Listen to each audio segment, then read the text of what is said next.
There's always something. There it is.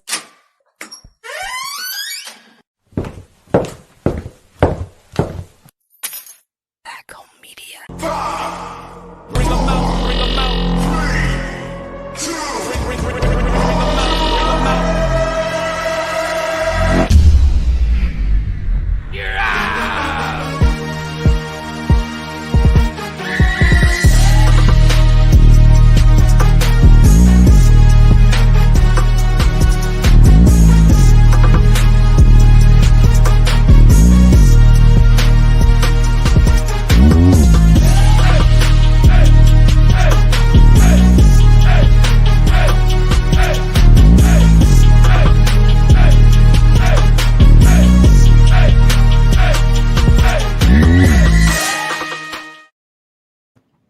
Hello, we're back.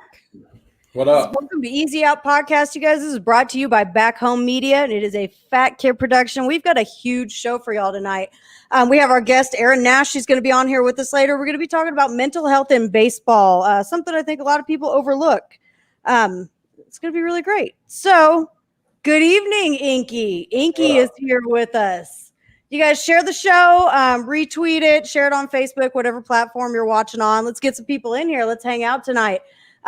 First things first, normally we start off with COVID news, but Nick Markakis, who just opted back in for the Braves, just walked them off with a solo home run for a win.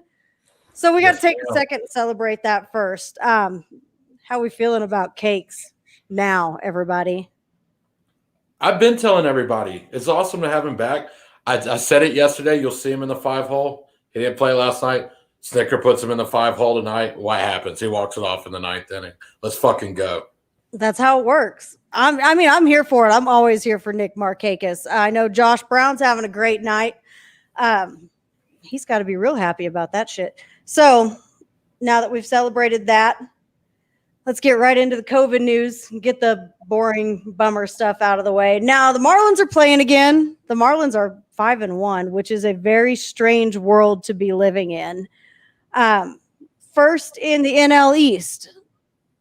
And now we've got the Cardinals with their little outbreak. 13 positive tests, several of them players, several of their games postponed, new protocols put in place because of all of this.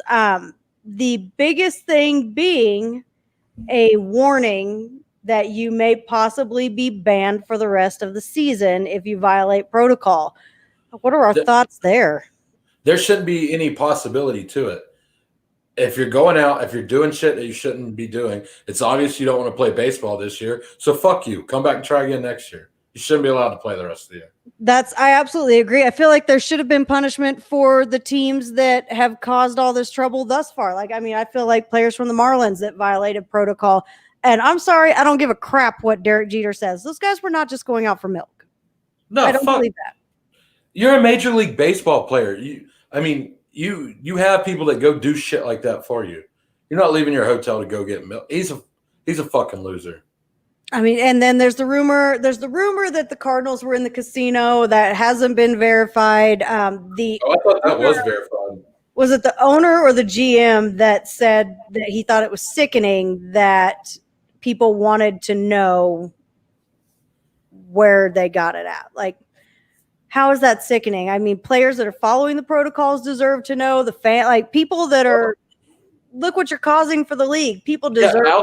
Outside of the Marlins and the Cardinals, there's 28 other teams that would like to know, what are y'all doing? Why are you doing this? We're not doing this. We haven't had any positive tests. You know? There's been I haven't seen anybody else testing positive. It hasn't made the news anyway. If it is, it's like maybe one guy here, one guy there. There haven't been any outbreaks on other teams. If you're following the protocols, good on you. If you're not following the protocols, fuck you. You should be sat for the rest of the season, and that's just how it should be. Absolutely. So, some other COVID-related stuff. Lorenzo Cain opting out. Yeah, I saw where they said the Brewers president said, our baseball operations said that he didn't really give them a reason why he opted out, but he felt like he'd been talking to his family and that the shit that's come out with the Cardinals and the Marlins pretty much made up Lorenzo Cain's mind. And he just said, this isn't worth it this season. And I can totally understand that. And, good on it. I get it.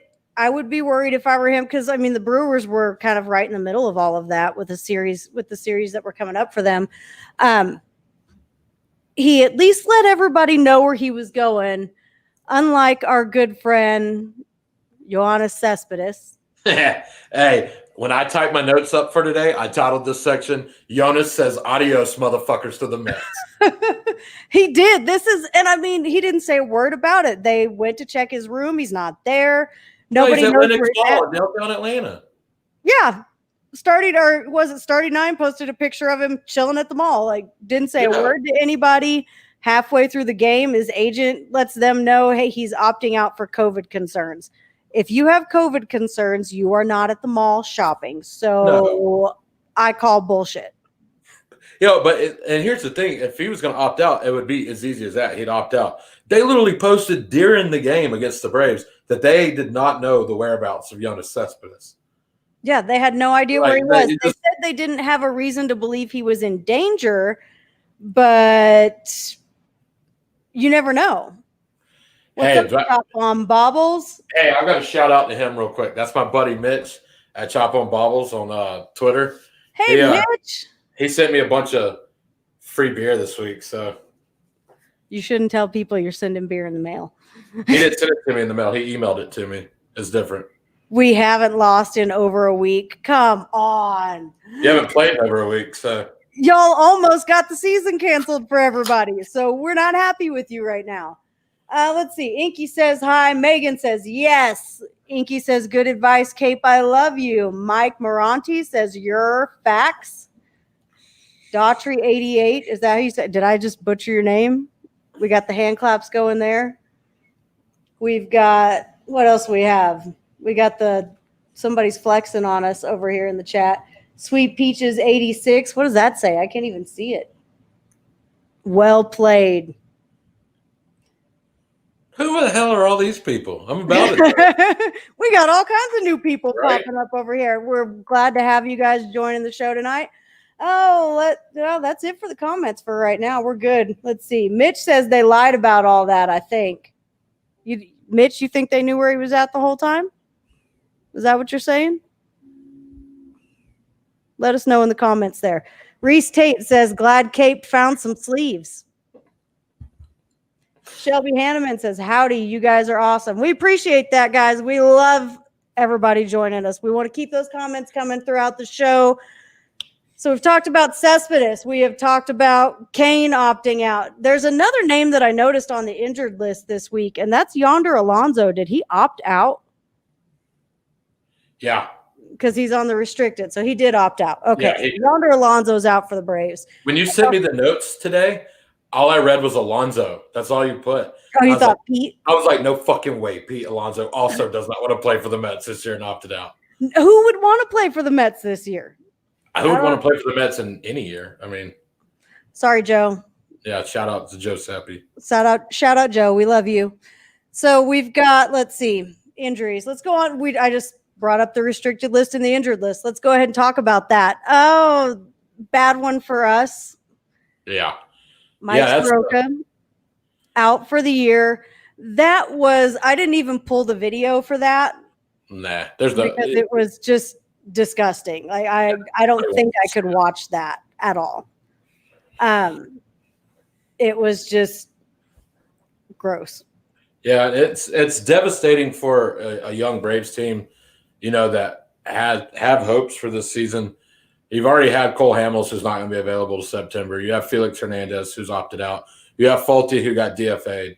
That leaves you really Max Fried and Mike Soroka and question marks after that. Now with Soroka gone, you're trying to fill 4 rotation spots. We have Max Fried. Tukey Toussaint has looked very good. Pitched 6 very strong innings tonight. Yeah. So hopefully, and I love him as a starter. I think we've had him in the wrong, and you've been saying that too, that he's been in the wrong role this whole time. Hopefully he's found his niche. Hopefully they keep him there. I think he's great. Yeah, the way he pitched tonight, if he can throw all 4 of his pitches for strikes like he was tonight, he's a monster. Oh yeah. He can't eliminate any pitch when he's throwing all 4 of them for strikes. I love that kid. I've been saying since day one he needed to be a starter. He's just never been given the chance. They would always pull him up, let him start one game, then send him back to Gwinnett. So I really hope he gets a shot. I think it'd be great if they can at least lock down that third spot. Of course, they've got Newcomb holding down another spot as well. He still seems a little bit shaky, but I mean, there's some hope there. Yeah. That, if Newcomb can get it locked in and Tukey keeps performing like he is, then you're back up to 3 starters. You just have to fill those 2 spots for the rest of the season. Hamels will rejoin in September. Fingers crossed that happens. Let's hope nothing else bad happens to him. And then you've got Kyle Wright, and then also I think the next call-up will be Bryce Wilson. That'll probably be your 5th starter for now. I think so. I think that's who we're going to see this week. We don't know.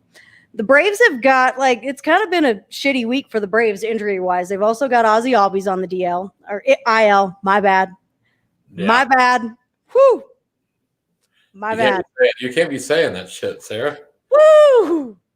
That's like the worst thing you can say anymore. On the IL with a wrist problem. He is on the 10-day, and then they'll reevaluate. Adams, Big City, is on the injured list as well. Yeah. Soroka, of course. Pache is still on. Not that he's really even officially, he hasn't been called up. So I don't really technically consider him on the injured list. He's just still down there doing his thing. Hey, you want a little secret? What?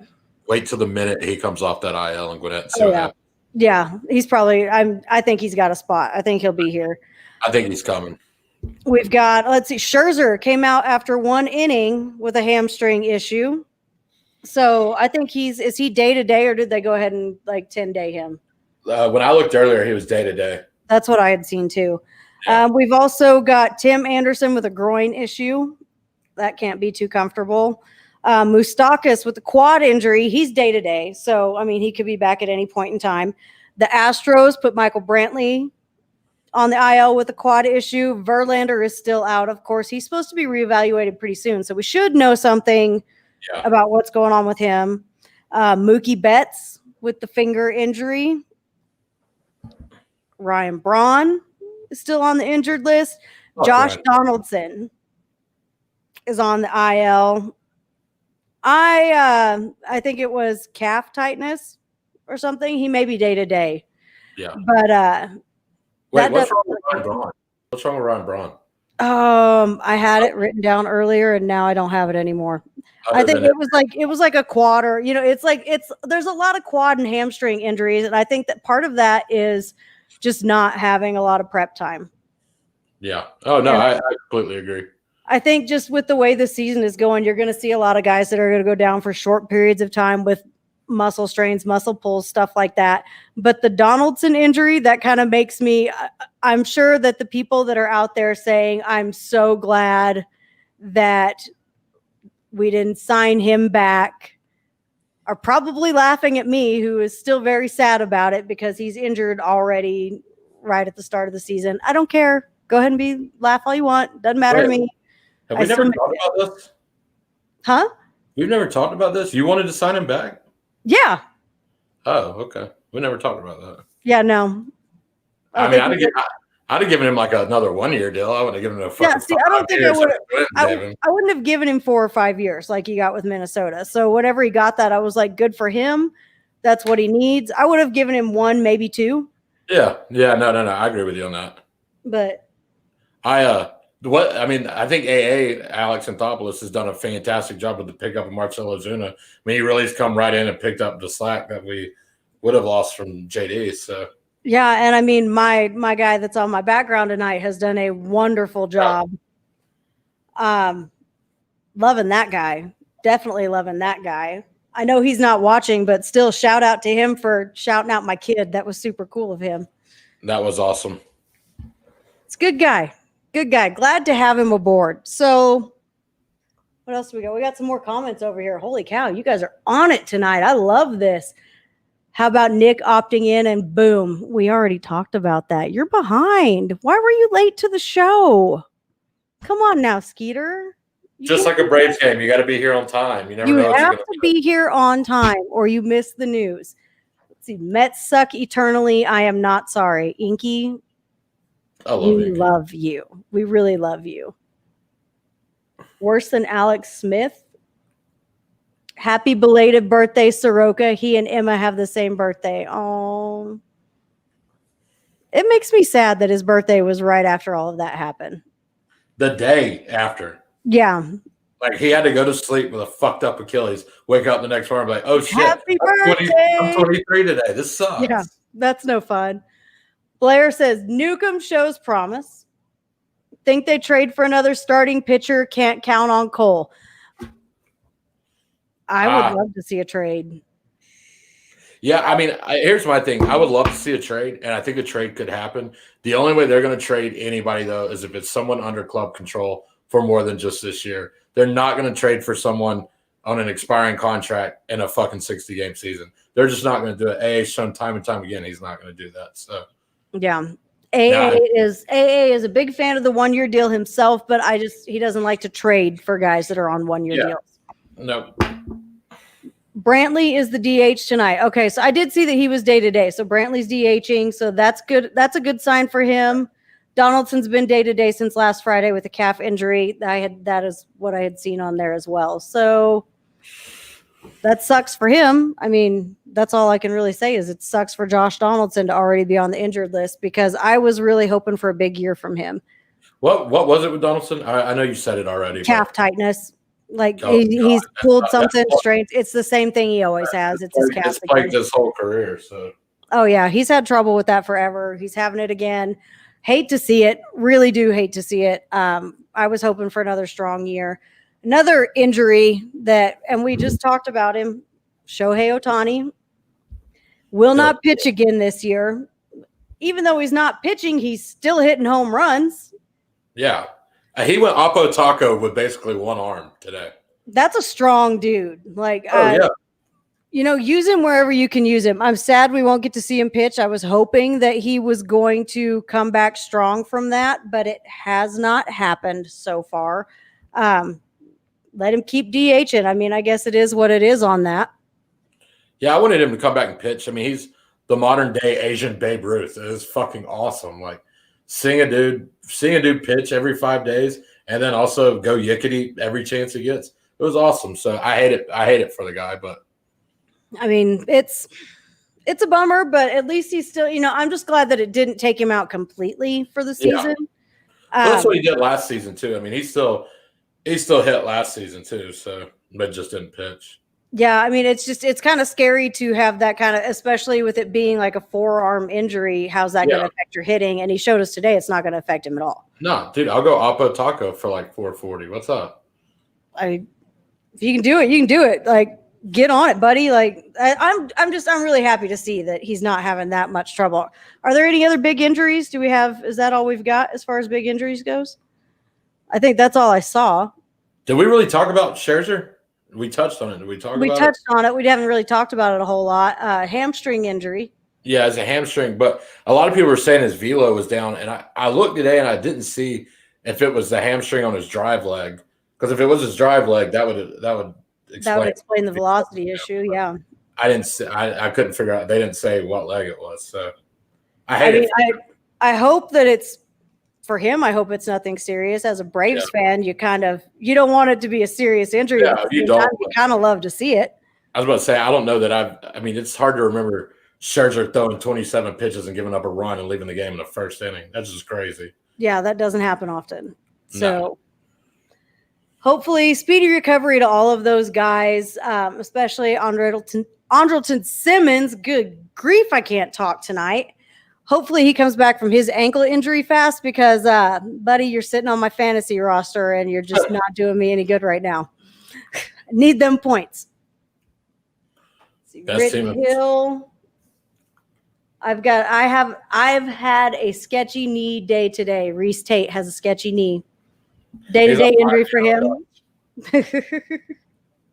Best team you've seen so far. Who's the best team you think so far? We're going to talk about this more later, but let's throw it out real quick. It's the Yankees. It's the Yankees? Yeah. The Yankees are the most complete team I've seen so far. You know who I've been really surprised by is the A's. Oh, yeah. I think the A's look very solid this season. I mean, I'm here for it. 2 walk-off grand slams for the A's this year. The A's have got as many walk-off grand slam wins as the Phillies and the Cardinals have wins, period. That's a real stat. I looked it up right before the show went live, just so I didn't sound stupid when I said it on air. Love to see that. Yeah. Things you hate to see, not that. Not that. Well, Cape, do you need a quick break? Yeah, I'll take a break real quick. Okay. While Cape is taking a break, I am going to introduce you guys to our interview here in just a second. First, though, if you are enjoying the show, you like what we're doing, like what you're seeing here, please go to easyout.com or patreon.com/easyoutpodcast and give us some support over there. We've got some really cool exclusive merchandise for you guys. We definitely appreciate your love. We've got t-shirts, stickers for the different tiers over on Patreon. So make sure you go check that out. There'll be a lot of exclusive content coming your way through there. We'll be doing a lot of one-on-one videos, monthly AMAs, lots of cool stuff coming down the pipeline. So if you like what we're doing, go check that out. And now, please allow me to present to you our wonderful guest, Miss Erin Nash. Erin is with the 643 Media. How you doing tonight, Erin? Doing well. How are you? I'm doing wonderful. We're waiting on Cape to get back here. But Erin, while we're waiting on Cape, why don't you tell us a little bit about what you're doing with 643 Media? So the whole goal of the website is to bring awareness to mental health within sports. I think that it's something that is overlooked a lot. I think, while mental health is being more normalized in everyday society, when you think about athletes, you don't necessarily think about them beyond what they do on the court or on the field or whatever. So the whole goal, while talking about other stuff too, is just to kind of bring awareness to the fact that, hey, they're human beings. Absolutely. So, I love what you're doing. I try to read everything as often as I can. I know there's a lot of times where I'll sit down to read something that you've posted and I get distracted. And then 2 days later, I'm like, I got to go finish that. But I love that you're giving this a spotlight and giving it a platform, because I think, especially in this season, it's been a big deal. These guys, especially do you feel like the guys that are breaking protocol, maybe they just can't be cooped up anymore? They just have to get out? I think that could be part of it. You get cabin fever. We've all been quarantined for however long since coronavirus hit. And, I've gotten cabin fever. I can only imagine what it's like for these players. And, baseball hasn't done the best job with a bubble, so that there's not so many outbreaks, there's, more contact with the outside world. But I mean, you think about NBA players, they're literally in a bubble. They are all in one place, hotel rooms, to the courts. That's all they do. No contact with anybody else except for players, coaches, and the people kind of on the outskirts. So yeah, I mean, being put in a bubble and kind of being told you can only do this, this, and this, it's bound to mess with your head a little bit. I mean, we've got these are young guys. These aren't people that they want to get out and they want to do stuff. They're experiencing kind of a next level thing in their lives for the first time. And you're telling them, you stay put. I don't know about anybody else, but when I was the age of some of these players, if you would have said, you don't leave that hotel room unless you're going to the ballpark, I would have been like, watch me. Yeah, I'd have left immediately. Yep. I'd have been I would have crawled out the window. Yeah. Which is funny. I was going to touch on this. It is kind of funny that they have hall monitors for grown men now. Yeah. It's like when you were in summer camp. The summer camp, yeah. And they would tape the doors so that they would know if you tried to leave. Yeah. Oh my gosh. We would go that's a high school thing to me. We would go on trips in high school and they would do that. They would put tape on our doors so they could tell if we left. We learned how to get around it. I mean, I'm sure there are going to be people that are still going to try to get around it. I mean, I hope that the looming possibility of not being able to play for the rest of the season is something that discourages that. But, I mean, do you feel obviously during negotiations and things like that, while we were all shut down, there was a lot of just shut up and go play. Just shut up and go play. And it was making me mad. Like just reading these people that are on here, treating these guys like, I mean, yes, their job is to play a game and to entertain people, but treating them like they are nothing more than like a video game almost, kind of is what it felt like to me. Do you feel like that is amplified in this season, that they're being treated more like entertainers than people, or do you feel like it's kind of been the same just across the board for years? I mean, I obviously think it's amplified a little bit more this season just because while we've all been cooped up at home as sports fans, one of the things that we really kind of grasp and want to hold on to, that's our sports. I know for me personally, baseball is one of my like saving graces for a good majority of the year. And as fans, I think it's kind of hard to separate the fact that, hey, these guys are actually human beings. A lot of them have wives and kids and older relatives that, live at their house, like Freddie Freeman. I don't know if it's his aunt or his wife's. I'm not really sure, but she lives with them, and Freddie got COVID and she got COVID. And there's a lot of unknowns within it. And I think that the whole shut up and play, you have a responsibility to the fans. I honestly think it's crap. Because while they have a responsibility and they have a duty, essentially, it shouldn't be at the sake of their own health. Yeah, exactly.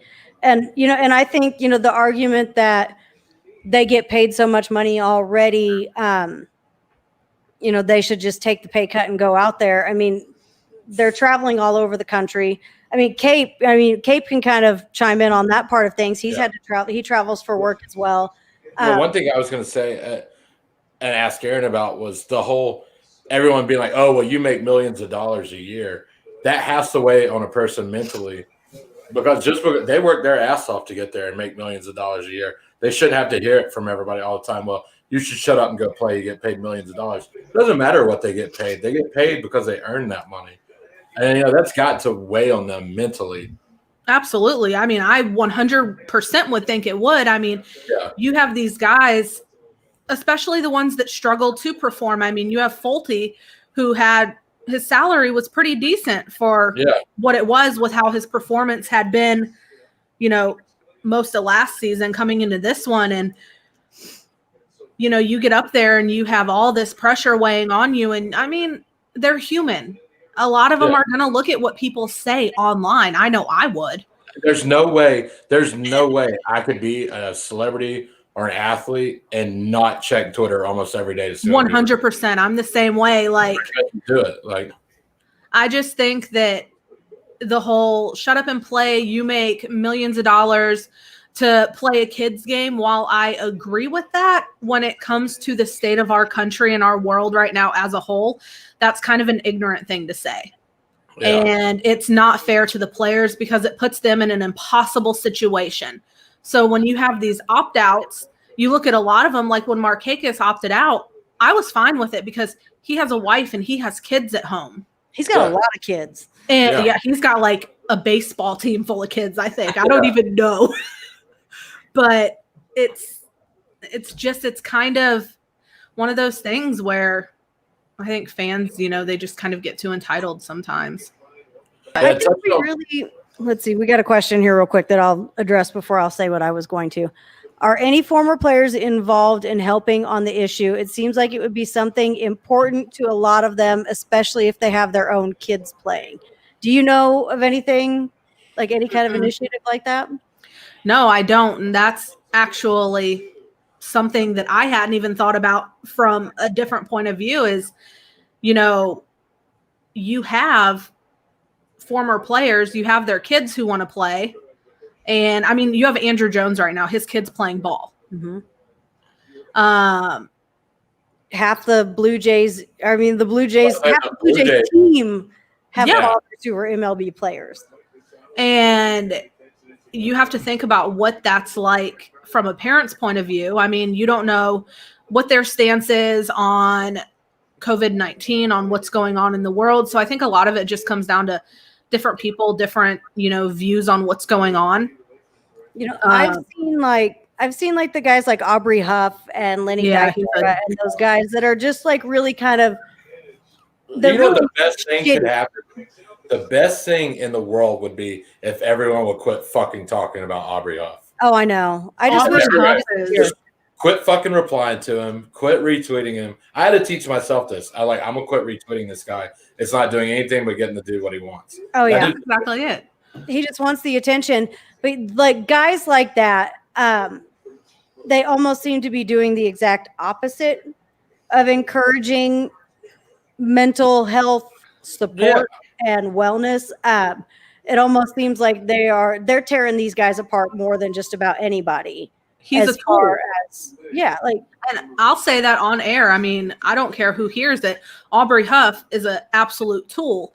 He is the exact macho mentality that is damaging to young kids.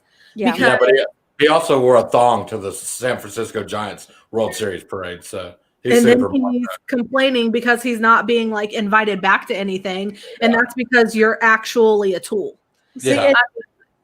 Like those guys they're talking about like how the players are a bunch of snowflakes now and stuff like that. And it's like, oh, yes. I mean, I also feel like it's kind of a completely different, the game is not the same as it was at that point, which it hasn't been that long since he played, but the game has changed a lot. And in this type of scenario, I don't think anybody has a right to be calling these guys snowflakes if they're choosing not to play for whatever their reason may be. I don't think it's anybody's, place to say anything irregardless of whatever. I mean, and especially when you think of somebody that has the reputation that Aubrey Huff has, and he's known for starting issues and for talking crap and just being the type of person that he is. And I think that part of the reason he puts off this persona and this, macho men and boys don't cry and women are supposed to be in the kitchen, it's because it gets him the attention that he is so desperately craving. And while there's obviously other people out there that feel the same way as him, I still think that, you have enough people that do believe that, you should raise, girls and boys pretty much the same way, because at the end of the day, they're tiny humans. And you want to emotionally bring them up to be strong, human beings. You want to raise strong boys so that if that boy is dating your daughter, that they're thinking, hey, I know that I struggle emotionally, so she probably does too. And Aubrey Huff can go kick rocks. I can't with him. We all feel like that around here about Aubrey Huff. So what do you feel like? Have you seen any? I mean, of course, we just touched on like former players, maybe possibly not having. We don't know of anything going on there. Are there any organizations that support these guys that you are aware of? Like, or does it have anything in place? I know just like directly the Tyler Skaggs Foundation, which, he died of an accidental overdose July 1st of last year. Yeah, somewhere. Yeah, I actually put the wrong date in my notes. That's fine. Yeah, but anyways, last year. I know that his wife Carly with Tyler's mother, they have created a foundation, and the whole goal of that foundation is to help empower and give confidence to today's youth through the gift of sports, which I think is super important. It focuses on the kids that might not have that kind of support at home. Mm-hmm. It focuses on the kids that, struggle to be confident on the field. And I think as sports fans, we know more than anything, being on the field and having confidence is how you succeed. If you are in your head, if you don't have confidence in your stuff as a pitcher or as, a position player, it's it's going to show. And, you know, another foundation that really kind of focuses on it, Helensky Hope Foundation, which you remember Tyler Helensky? Yeah. Tyler Helensky, Yeah. He committed suicide back in 2018. And the whole goal of their foundation is to kind of eliminate the stigma surrounding mental illness within the youth of today. And it helps give, you know, student athletes an avenue to speak up, you know, so they don't have to silently struggle. Because I think as mental health is a thing, that's a big thing. You know, those who struggle silently struggle on a lot of different ways. Absolutely. I mean, you've got players like Joey Votto that have kind of come out publicly and started talking about, you know, he's seeing doctors, he's talking to people, trying to get over the depression that he's been experiencing. Andrew Tolles and his struggles. I mean, the man was found homeless. Like, this is, it really is an issue. Do you feel like, because I mean, to me, you know, you just talked about like helping these kids cope through sports. So you spend, you know, a lot of these kids grow up and that's their escape. That's how they got away from the problems in their life. And then they get put on a national stage and suddenly their escape is now the source of their issues. Like, do you feel like, I mean, how do you cope with that? Like, how do you turn that back into what it once was for you for these guys? I think having, Christian Yelich is on my TV. I think having, you know, a strong support system, whether it be, you know, other players on your team, whether it be family at home, whether you actually talk to your parents and you say, hey, you know, there's something going on. I can't figure out what's going on in my head. I need to talk to somebody. But having an outlet for these kids to be able to, you know, have somebody to talk to is super important, because you do look at these college football players, college baseball players even, and they get torn apart. Mm-hmm. I'm a Clemson fan, and Trevor Lawrence is a boss, but he gets torn apart at every avenue for every reason under the sun. And it is incredibly disheartening. But I think that, you know, them being able to talk about it and have avenues, have foundations and, you know, organizations that kind of aim to help kids like that, that's important. And you know, a lot of them help each other. Trevor Lawrence is a big one that, you know, reaches out and helps, you know, other players. So I ramble. I'm sorry. Like, I started one place and I went to a whole other place.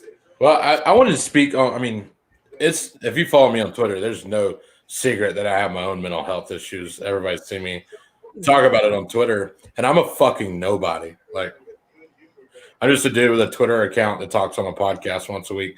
I could not imagine like having the issues that I do have and having to deal with that on a fucking grand stage every single day being a baseball player. Like, like Joey Votto, like him coming out and saying something was awesome, because it makes people like me, and there's many millions of people like me, when they see people like Major League Baseball players having the same problems that they're having, that's huge for people going through shit like I am. Well, and I mean, you think, I wrote about David Freese too, who, I mean, he is a hero in his hometown of St. Louis because of his clutch performance during the 2011, you know, Game 6 of the World Series. And he was struggling so much at that point in time with depression and alcohol abuse that all of that attention and everything put on him magnified how hopeless he felt. Because it's like, you have this big stage and all of these anxiety issues and this depression, and it's magnified when you perform to a certain level, because then you go back out and you're like, holy crap. That's what people expect from me every time now. And if I can't do that, I'm going to be the laughing stock of the league. Yeah. Someone in the comments said Roy Halladay. Roy Halladay. I think Yeah. that's my cousin that said that actually. Yeah. Yeah. I mean, that's definitely one that you think about too. And, there's so many players that it's hard to highlight all of them, but it just brings awareness to the fact that they're human beings and they struggle like we do too, Yeah. Absolutely. I mean, I think and I love that some of these guys are starting to come out and talk about these issues that they're having, because hopefully that opens the door for everybody else that's going through those things to kind of come out and do it. I think it's just so much of this. If you play a sport, you've got to be a macho guy and you've got to do this and you've got to do that. I mean, what are some of your thoughts on, like, and it trickles down, like Cape saying that Joey Votto talking about it made him feel like, okay, well, I mean, if this guy's going through it too, then it's not bad that I'm going through, stuff like that happening. What do you feel about, like, these kids? We know there's some organizations and stuff for these youth athletes. How do you think that they're feeling like being sidelined due to COVID, like college athletes, high school athletes? Like, you've got seniors that were going into big recruiting years, and now we don't know if we're going to have football. You've got college baseball that was canceled because of all of this. And how do you think, like, these guys, how do you feel like this is impacting them? It's disheartening. And I mean, these kids that do use sports as an avenue for whatever issues they're going through, I mean, being sidelined for something like that makes you feel hopeless, in a sense of, it's my senior year. This is what was going to be my ride. This is how I was going to make it into college sports and hopefully go pro. And now that's almost taken away from them. Yeah. Some of these kids, that was going to be the only thing that was going to get them out of whatever situation they were in life. So do you feel like there's, what happens to all the what ifs in that scenario?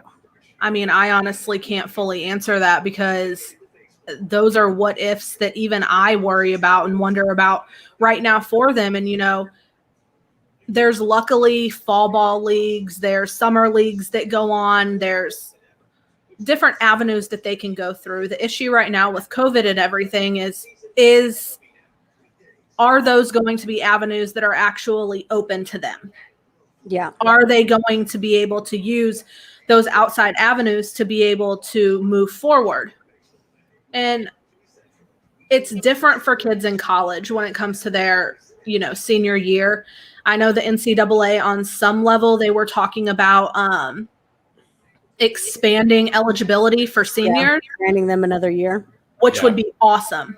They did do that for spring athletes. Did they? Okay. Yeah, Okay. Yeah. But for the high schoolers, where do they go from here? I mean, they can't go back to high school for another year. Speaking on high school, I saw today there's a kid committed to play quarterback at University of Southern California next year. He's a senior in high school. Well, California said, we're not doing high school football this year. This kid and his family is moving to Georgia, and he's going to play at Valdosta High School in Georgia. So you've got kids literally moving cross country just to where they can play their senior year. Because if they don't, they literally might blow their shot at being in the league one day. So absolutely. And I mean, what happens to college players that have concerns about this? Like, when the fall ramps up, if they opt out, like, say they've already been players opted out. Yeah, say they think that their first round draft pick, they've got it locked in, but they opt out of the season. Where's that going to put them? And like, what kind of open tryouts?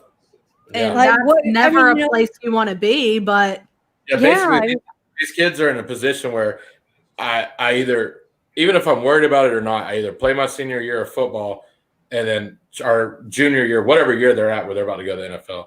I play, I risk getting sick, I risk getting my family sick, I risk getting other people sick, or I opt out and just test my luck in the draft and see what happens.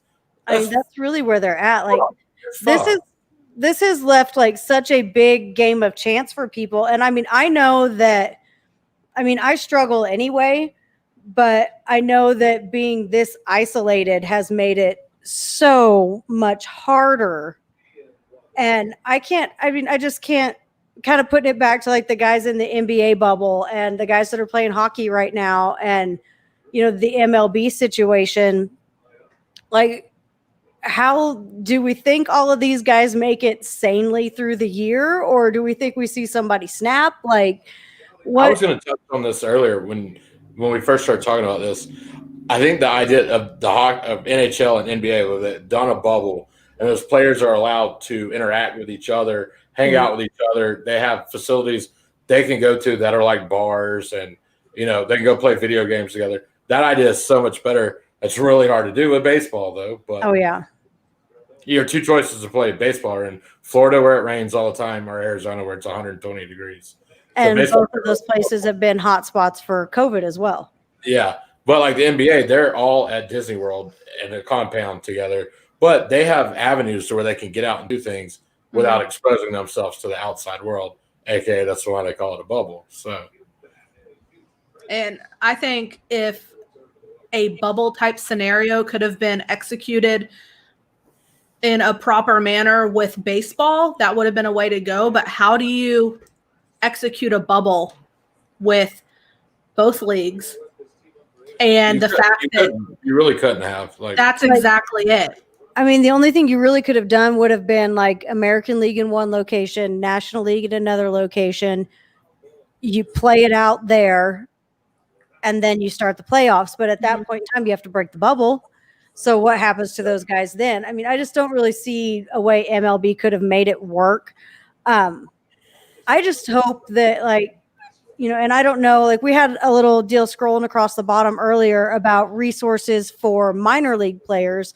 I would assume that same sort of thing. Sand Creek, a professional counseling and consulting organization to offer free and confidential help to minor league players and their families. Like, is there anything like that for MLB as well? Like for the players that are actually playing right now?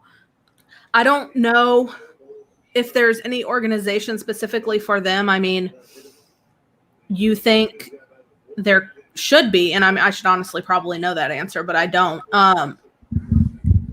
I think that for a lot of MLB players, a lot of MILB players, even reaching out for the help is something that is still kind of destigmatized, because that means, hey, I'm struggling with something and it could be used against them. Yeah. I mean, I know that in terms of minor league ball not being played, you have minor league baseball players that are having to get actual jobs while they are still trying to train to stay fit. So in terms of help for them, I know that there are outlets where you can sponsor MILB players. Adopt an MILB player is a big one. Exactly. I have a player that I sponsor. He's a Dodger. Don't anybody hold that against me. I mean, that's one thing. And, and I made that very clear. It's like, if you ever even just need to talk about something, like, it's cool. Like, don't hesitate. But I feel like it's important to have as much of that stuff as possible for these guys, especially right now. But, I mean, I don't know what else you got for us. I mean, I think in terms of mental health for baseball players, it's less about the players when it comes to making it a normal thing to talk about. And it's more about the fans opening their eyes, opening their ears. I mean, even opening their hearts with being open to understanding that everybody struggles no matter what level you are. I don't care if you make millions of dollars. I don't care if you make $8.25 working at the McDonald's drive-thru. We all struggle the same. We feel the same. We love the same. We hurt the same. We grieve the same. It just presents itself differently for each individual person. With athletes, you look at them and you grow up watching them, and they kind of become these flawless heroes that you just expect them to step up to the plate and perform. And you're like, bases are loaded. We have 2 outs. It's, top of the 9th, hit a grand slam. And if they don't, you get on your Twitter and you bash them. Of course, he's never hit a grand slam. When has he ever hit a grand slam? What did I expect out of him? And it becomes this thing where it's normal to put these players down. And you don't know what's going on in their personal life, in their private life outside of the ball field. They could have family issues going on, Ender Inciarte is a big one I talk about, and so many people hate him. And I'm a big fan of his just because of who he is for the Braves. Offense, he's always struggled, but defense, he's clutch, always. And, he's from Venezuela, and everything going on in his home country, especially last season, it was extremely heartbreaking and devastating to watch. And you think that his family is there, and there's this man that's getting paid this large amount of money to be a professional baseball player, and he's having to watch what the people in his home country are going through. And he's just expected to perform like nothing is happening. Absolutely. And that could be said probably for a lot of these guys. A lot of these guys come from other countries where there's a lot of turmoil right now, and all they can do is sit there and watch it on the news every night. And they're completely helpless as to what their families are going through down there. And I feel like people need to, and I am one to absolutely, I'll talk a little bit of shit, but I'm not going to sit there and tear somebody like absolutely to shreds and be like, oh, he's fucking horrible. Why is he still on this team? Obviously, he's there for a reason. Whoever they are, they're there for a reason. And, and I think especially watching like Fulty's issues kind of unfold in front of all of us, that has been really, and we don't even know what's going on with him, but it's been really heartbreaking to kind of watch the Fulty saga unfold. And no, go ahead. No, the heartbreaking thing about Fulty is he has the stuff, and we've seen it. It's the meltdowns that he goes into when it becomes to high leverage, like high pressure situations. And Cape and I actually have talked about this a lot, where when Fulty got sent down to Gwinnett, there was talks about elbow issues, about Tommy John surgery, and he, I guess, opted out of that. And he started performing so well that they're like, okay, well, we're just going to push it aside. And I think that honestly happens a lot. These injuries, look at Dansby, look at Freddie, look at Ozzie now. These injuries that these players kind of play off like, it's not that big of a deal. It's fine, whatever.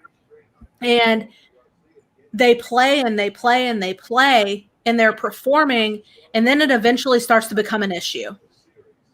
And then you have people that are like, well, why didn't you say anything to Snicker earlier? Why didn't you say anything to the trainers? And they put it all on the players.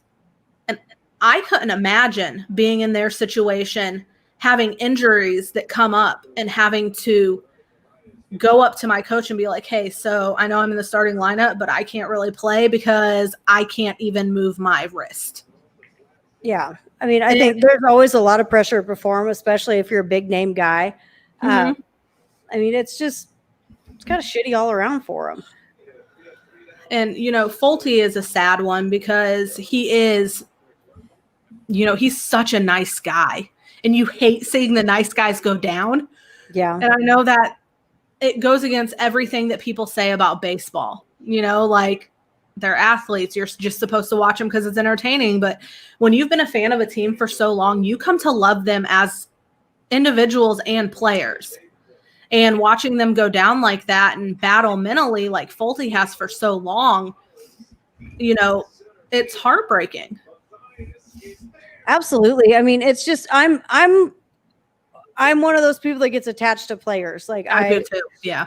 I'm the worst about it. Like with Josh Donaldson leaving, I hated it. Like there's been so many times that I'll just totally get attached to somebody and I will follow them forever, whatever team they go to.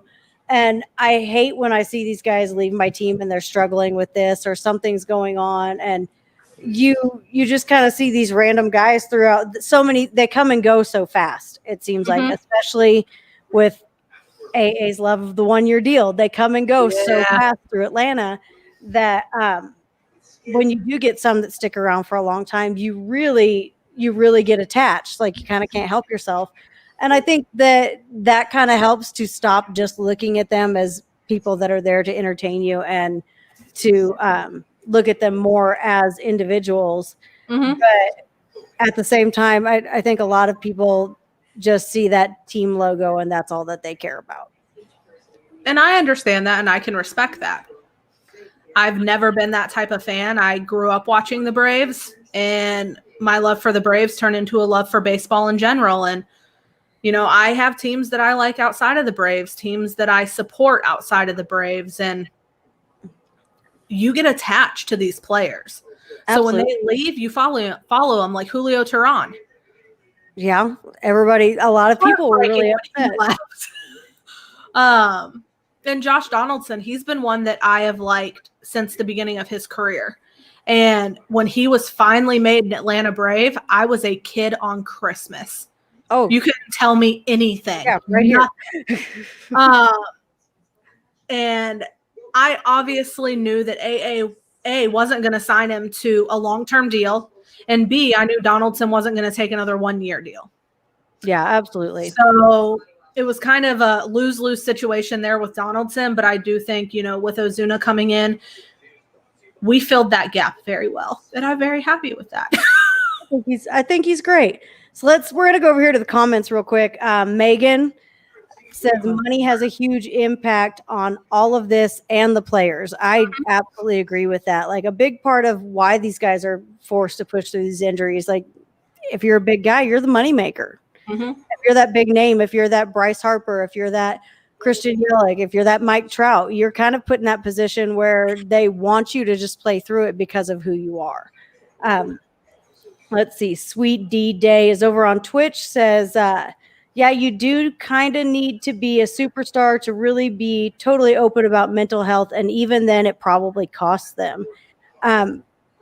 I would agree with that to some extent, too, just because the stigma in sports and mental health is still so high that these guys are looked at a little differently. Absolutely. I actually really do agree with that. That's something I kind of touched on earlier is you have to be a Mike Trout. Yeah. Or a Christian Yelich, or, I mean, heck, even a Jack Flaherty to be able to kind of, I love him. Don't do that. Yeah, we knew.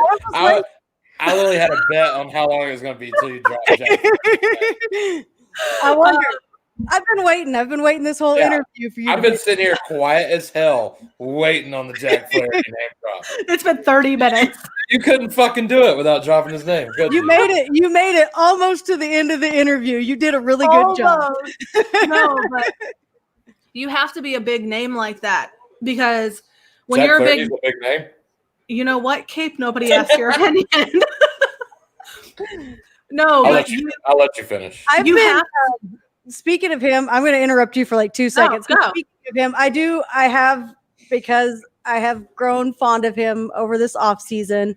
I'm glad Skeeter checked out of this like 20 minutes ago because he had to go to bed, so he doesn't hear this part. Yeah, it's but, his bed. I have grown fond of him over the off season. And so I do follow him on Twitter and I do follow him on Instagram. And he's been pretty entertaining, like during the Cardinals quarantine, like setting up the mattress and everything so you could throw it in the hotel room, saying he didn't want to pull a Joe Kelly and break the window. Like, I feel like he's got a really good spirit about what the Cardinals are going through right now.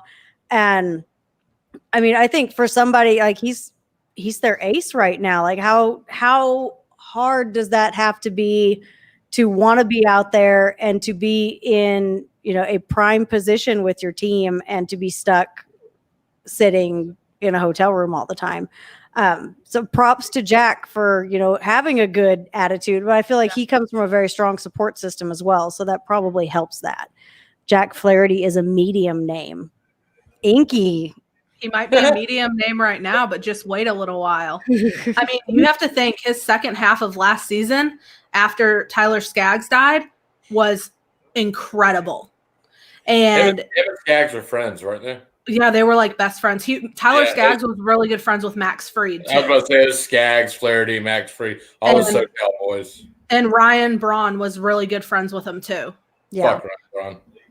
Hey, I'm actually watching the Brewers game right now. Hey, okay. I don't. If you're watching the game, I thought I saw this a minute ago. Did Yelich hit a fucking in the park home run earlier?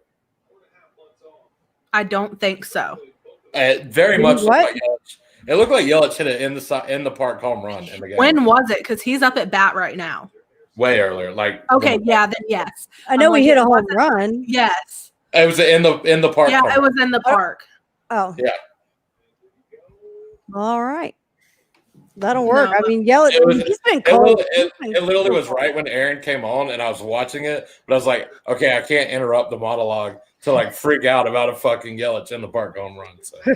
Christian Yelich is. Listen, when highlights happen, you interrupt whatever is going on. Okay, yeah. Next Highlights. time I'm like, hold up, shut the fuck up. Yelich just hit it in the park home run. He hit the ball so far in the air, he was like rounding second base when the fucking left fielder missed the catch. Mm-hmm. Like, he was already at second base when the left fielder missed it. And it's crazy because he's 6'4", 6'3". He's a long big old and boy. lanky. And you're like, he shouldn't have speed to him, but he is surprisingly graceful and fast with all of his long lankiness. It's mind blowing to me. Yeah, because Freddie Freeman Reese- looks like a two left feet goat when he's running Freddie around. Freeman is the most awkward. Bro, yeah. Like, he's got the most awkward build I've ever seen in my life. He's just so. He looks straight. like a fucking Slim Jim running the base. But Slim Jim had legs. He's got those giant long legs. It's so strange. Megan says Matt Kemp is better than Ryan Braun. Fuck Reese yeah. Tate says, yep, left fielder fell into the net and got stuck. Love it when that Yelly happens. there. So since we're talking about highlights, Erin, I want to plug your website for us. Plug your blog for us.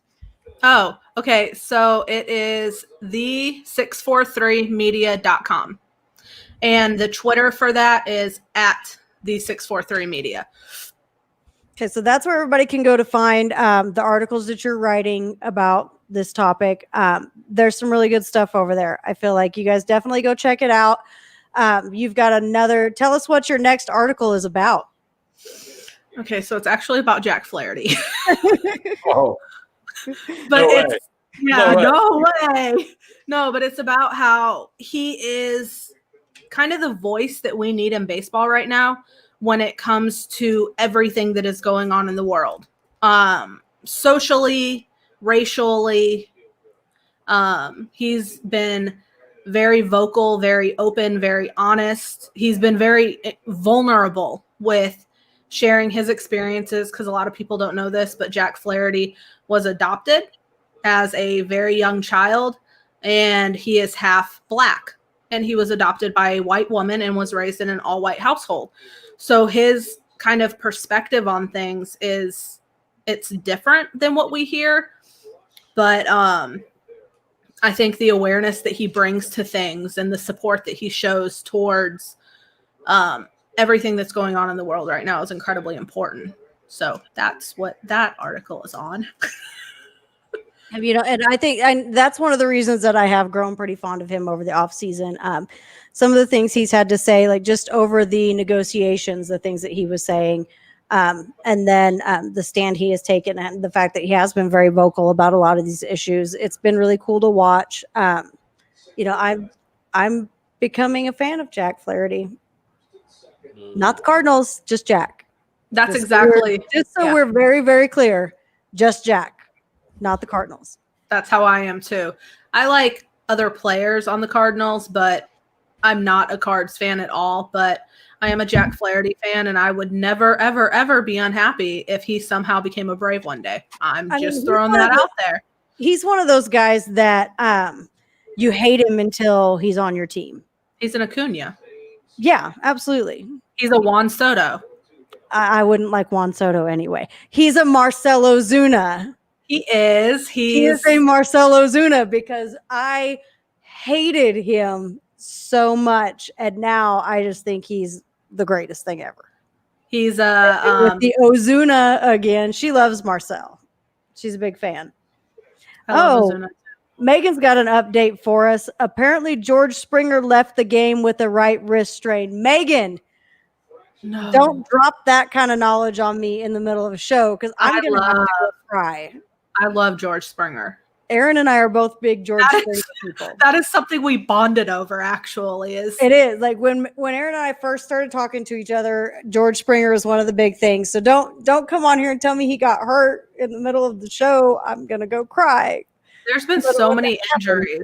I feel like he's just now starting to heat up too. Like I don't want to see him go down when he's just now getting hot.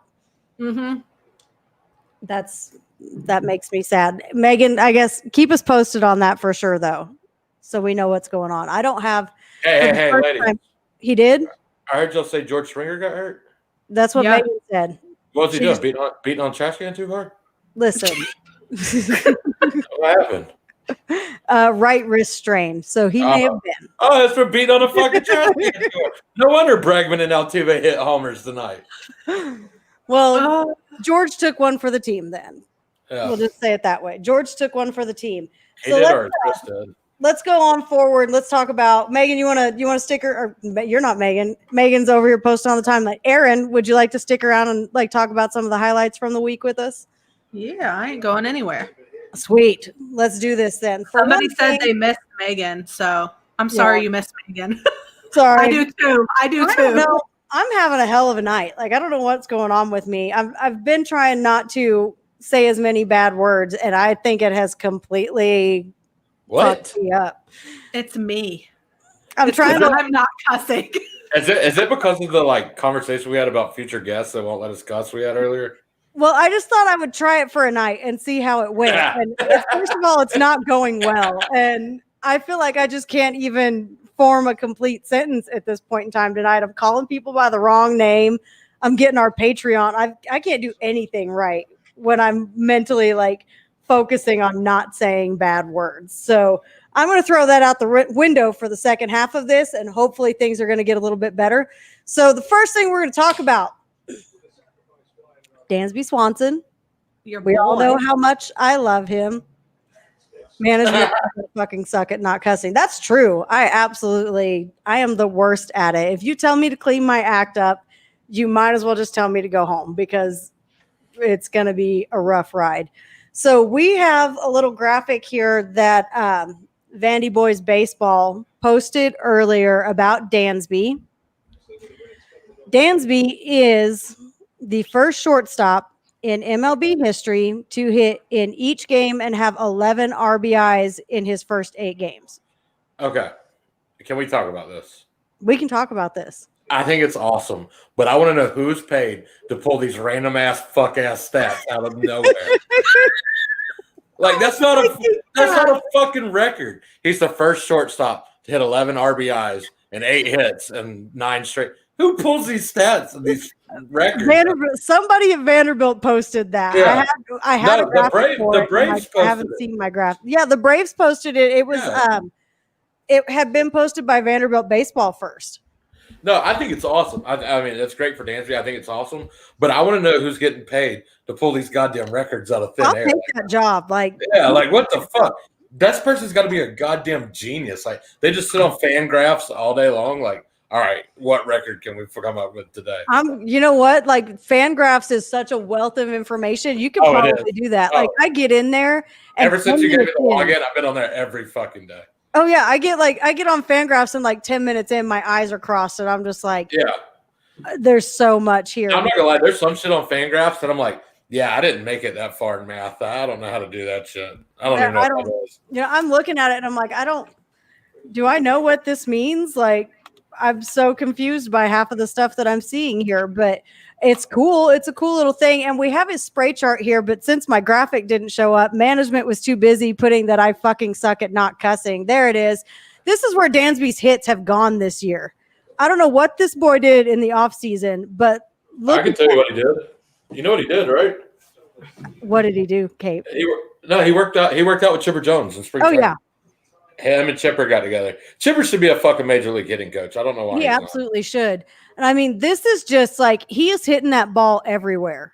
Look how evenly, like that's just, it's awesome. He's got a fucking shot to center field too. That's a piss missile. That ball, when he hit that ball, it was a piss rocket. That ball was absolutely smoked, and it was great. Like I love seeing him finally. He's not pulling the ball every time. He's not. You He's know, laying off the slider away in Yeah. the zone. he's been a lot more patient. I know that was something that I would see a lot last year. He just did not seem to want to wait on anything. And now he's got a really good eye. He's waiting for the pitch he wants, and he's just smoking it. And it's great to see it. And I mean, that is a weird record to find, but I was just busting your chops. I just think it's really fun. And Dansby's not the only one. I see these all over. Cape said, All over. everybody take a drink. Fuck, yeah, we got to take a drink. I said piss missile.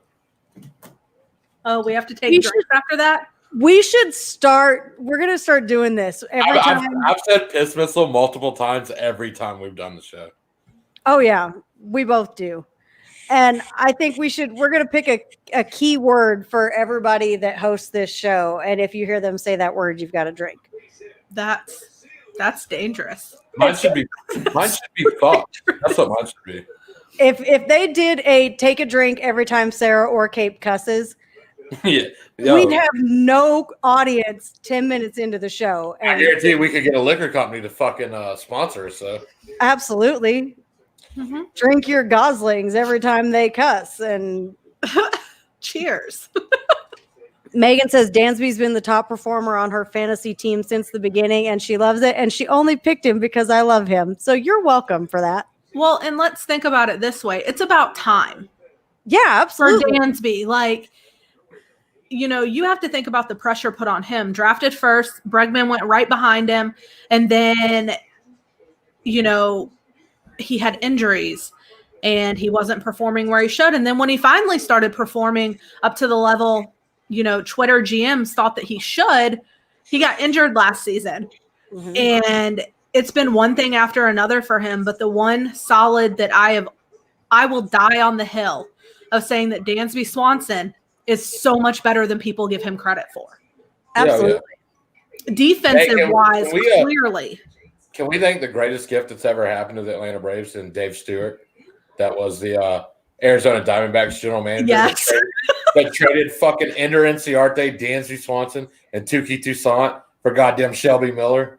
Oh, Shelby Miller. Yeah. We need to Granted, put you of that Shelby guy. Miller outside. was awesome. But you got us those three players, and then he went to Arizona and didn't do dog shit. And Dave Stewart got fired at the end of that season. So I mean, when you make a trade like that, you're probably going to lose your job at some point in time. Like it's bound to happen. So we've got, of course, you know, and I love it. I'm all about it. I'm all about Dansby. Now tonight, I'm not wearing my Braves colors. I am rocking my Rockies jersey. Please tell me it's Nolan Arenado's name on the Of back. course, it's Nolan Arenado. Come on now. Yes. Of course, it's Nolan Arenado. It's got to be Nolan Arenado. And we're talking about Nolan Arenado tonight because he went yard in 3 straight games. Yep. Nolan has heated up. Nolan is firing on all cylinders. I mean, look at that ball. He has such a pretty swing, though. That was he that was just a limp knocked that out. Like that's. I mean, Nolan is something else, and we're going to see some of his defense here in a minute when we look at the plays of the week. I cannot wait to see Nolan Steve. Oh my God. Like this man, 3 straight games. Nolan's heating up. The Rockies are heating up. I turned on the Rockies game earlier today just in time to see Blackman hit a bomb into the second deck of Coors Field. And it was just like, oh. No, that one Blackman hit today was a fucking that was a piss guided missile. See, there's home run number 2. I mean, you can't once Nolan Arenado gets hot, like I would love to see him. like the Rockies have been a very surprising team so far. And here we got home run number 3. That one's a shot. Yeah, that Blackman hit a bomb earlier today. The Rockies are kind of scary. Like, Hey, Sarah, Megan's over here in our comments just totally fucking simping for Matt Kemp. oh yeah, Just simping her ass off for Matt she's Kemp. been simping for Matt Kemp Yeah. since the season started. See, look, Matt Kemp. Matt Kemp. simping for Matt Kemp right now. You go He- up, there's listen, Matt Kemp more. Matt Kemp is earning me all kinds of fantasy points too. So keep simping Matt Kemp. Like I'm all about it. Right? See, Inky says that Tukey came over in the. Yeah, Bronson I was gonna correct myself. I forgot about that. He was in the Bronson Arroyo trade. I mean, that's still. There's been a lot of shit happening over there. I just like how polite Inky is with everything. He says Inky's hello, my he favorite says I love you. Inky is the best. Like Inky will completely put you in your place and then end it with "I love you," and you're just like, "Oh, okay, yeah, it's Cool, totally cool. thanks. We're fine with that." I'm gonna tell you right now, me and Inky talking to DMs, and he's actually like a fucking awesome person. He really is. Oh yeah, you can tell. Inky's great. So we're gonna keep talking about dingers here. We're gonna talk about Mike Trout and his dad's strength. Have you seen the bombs? First game back and went First game yickety. back. There it goes. And then he just kept going. This was last night. There's another one. That ball, dude. That ball, they almost had to call NASA for that fucking ball. That thing is, I don't know if it ever That landed. ball went into orbit. Now, we're going to look at another one of Trout's home runs here in a little bit, but he hit 2 home runs in the game last night. Dad's strength is a dangerous, dangerous thing. Like, It what are you is. going to do with this man now? He was already the greatest baseball player there is, and you're going to give him dad's strength? I Dude, wonder what the if Mike Trout played for the Yankees or the Dodgers, he would be the biggest name in sports that's ever existed. Absolutely. Do we know what the exit velo was on the first homer? It's 169 miles an hour. I don't. I was going to look at that and see what kind of velocity he's cranking out, but I mean, those balls were flying. Did you see that Marcell Ozuna's hit earlier today was 110 miles an hour off the bat? Yeah.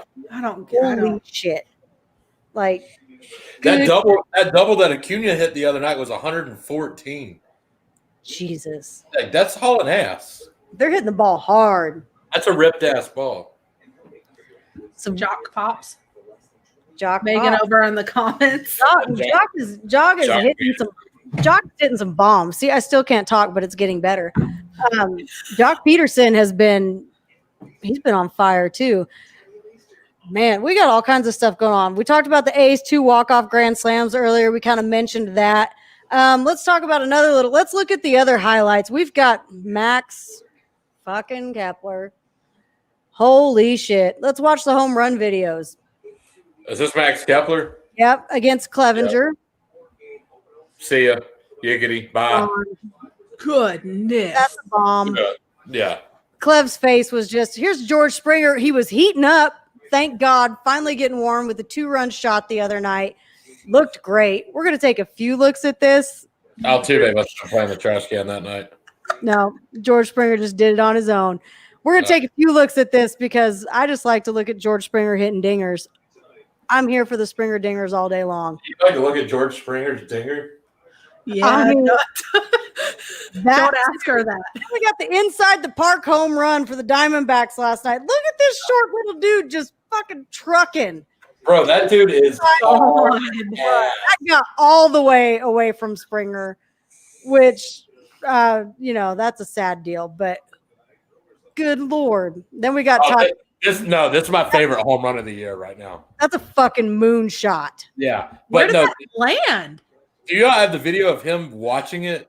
Yeah, it cut it off a little bit before. We got David Fletcher with a bomb for the Angels. Here was Mike Trout's second home run. And God, I wish we had the sound on that because it sounded like that ball just exploded. Yeah. He also hit that ball 400 feet in the air, not horizontally, vertically. Vertically. Jeez. Mike, that's scary. Like, you always hear about dad's strength, and by the way, congratulations to Mike Trout and his wife for. Oh yeah, no, I'm on a full ass on mission right now to make sure Blakely marries Mike Trout's son. I mean, there's only 6 months between them. You can do it. Exactly. I hope he likes older women because he's 6 months older than him, and then like me and Mike Trout can be fucking boys because he's like the greatest baseball player that's ever lived. Boy. What would you do if she married Bryce Harper's son? That wouldn't happen because we're not Mormon.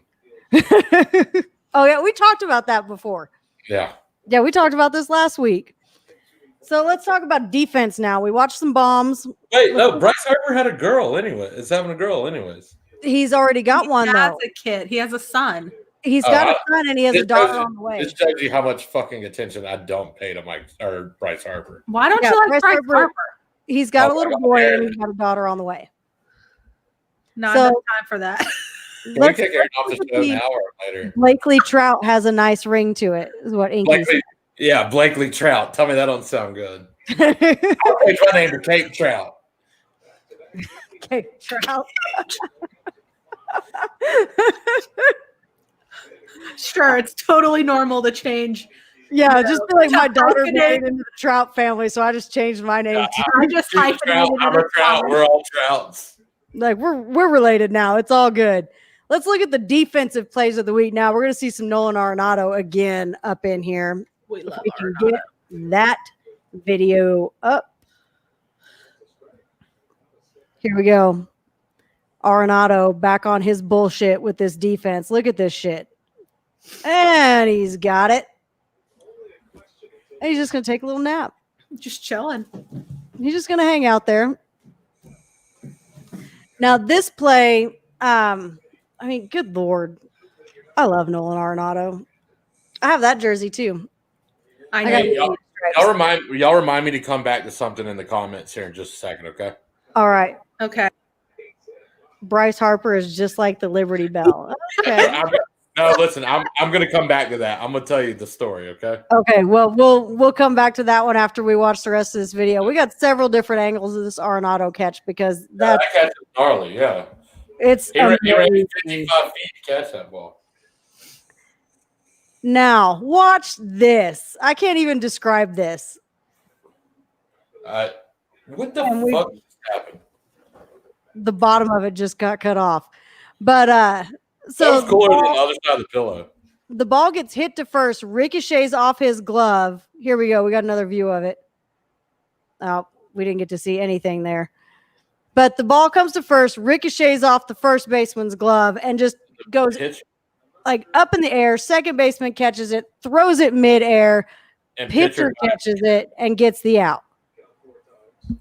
That was a gnarly play. That's cooler than the pillow. It doesn't look like his foot's on the bag. But they called him out. So I just thought it was really cool looking. So that's why I made plays of the week. Whether it got overturned or not, I don't know because I wasn't watching that game. But you ready for the story? Yeah, now let's talk about Bryce Harper is just like the Liberty Bell. Fill us in on that. So Reese, that comments in the show all the time, is one of my best friends. Like me and him work together. We hang out all the time. Well, me and him were at a Braves-Phillies game last year, right? And we are both smashed. We're sitting in my season ticket seats. And Reese just yelled. I mean, we've been heckling Bryce Harper the whole game, right? Like to the point where I've tweeted at Jeff Francoeur, and Jeff Francoeur is like, yeah, I can hear you from the booth. Y'all are loud as fuck. Like, so Reese yells as loud as he can, Bryce Harper's just like the Liberty Bell. Like everyone looks at him like, dude, what the fuck does that mean? And like almost 2 minutes goes by, like a minute and a half goes by. He doesn't say shit. And then just at the top of his lungs yells, Philadelphia always overpays for shit that doesn't fucking work. I'm like, dude, what the fuck? That's the best shit I've ever heard in my life. Like, I did not know where you were going with that, but that was great. So yeah, that's the Bryce Harper Liberty Bell story. All right, you being smashed, Cape smashed, unimaginable. I'm never smashed on this podcast. Only at baseball games. I mean. You gotta get smashed at baseball games. Yeah. Now, before we get like into the scores from tonight, start talking about the standings and everything, I want to talk about this new powder blue uniform trend that fucking everybody is doing. The Rangers got the powder blues, the Phillies, which I kind of almost like the Phillies powder blues. Like everybody looks like the fucking Royals now. What the hell is going on here?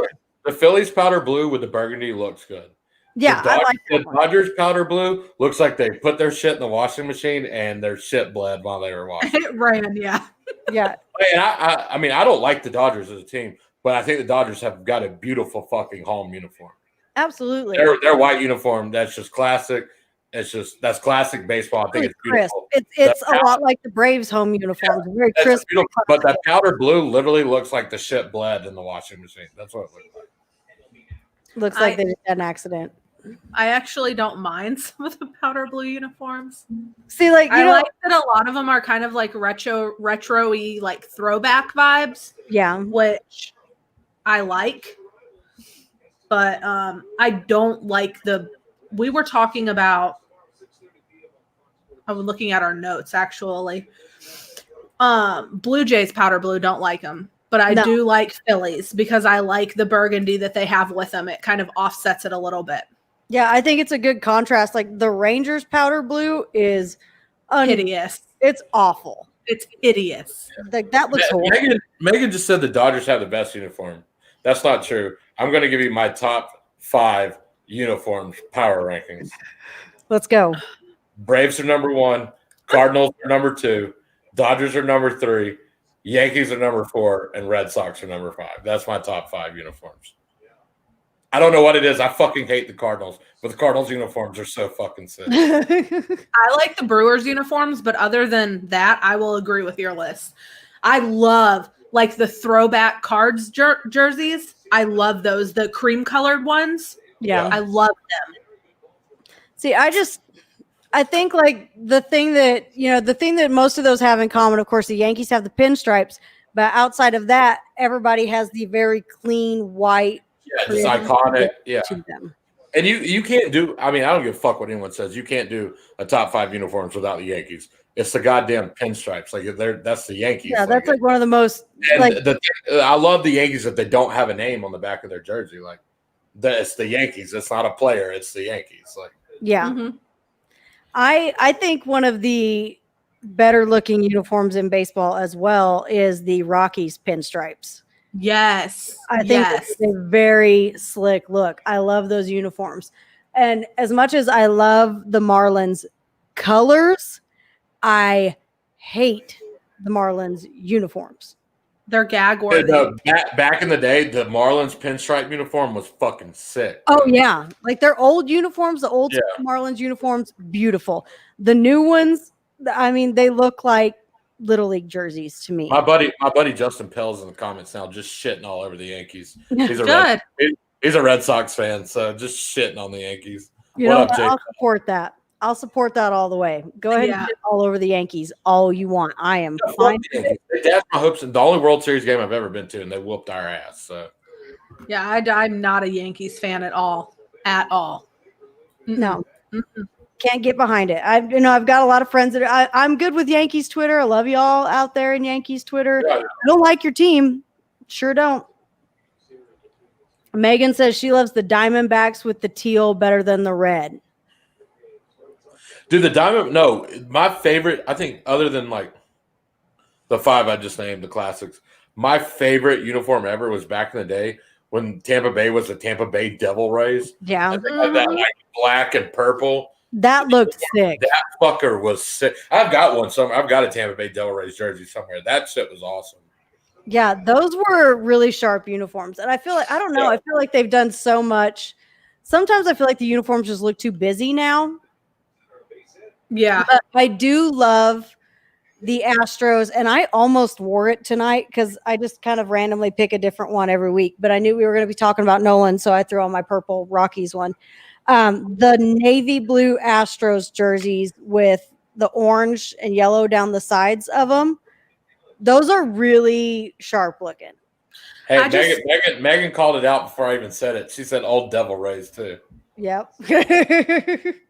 She beat you to it. Like I really like that Astros jersey. I think it's really sharp looking. I like the color contrast in it because it's bright without being over like that orange one. I have the orange one. It makes my eyes hurt after like 30 minutes wearing it. I know one thing. I'm going to have them cut out the part where you said, I love the Astros about 20 seconds ago, and I'm going to use that shit against Twitter. So. Okay. You can go ahead. Like, I don't care. I will use content from your own show, from our show, to use against you.